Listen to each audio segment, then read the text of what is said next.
The print trace project afforded us the opportunity to use 3D printed parts out of the MJF in a production setting.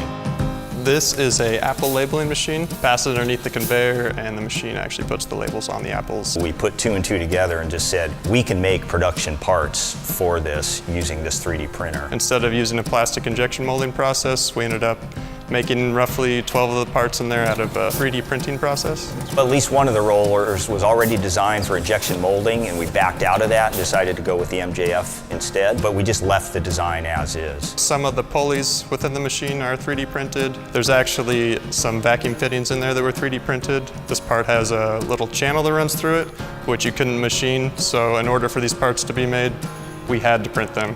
And that afforded us the ability to make what was an expensive machined part on the MJF, and so that saved money right out of the gate.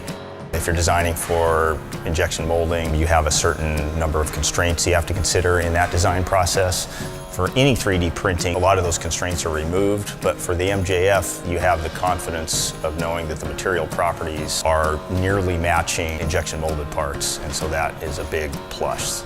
The client was very happy with this. He was super impressed with how the 3D parts turned out. The machine operates really well. These are definitely the most mechanically sound parts that I've ever used from a 3D printer.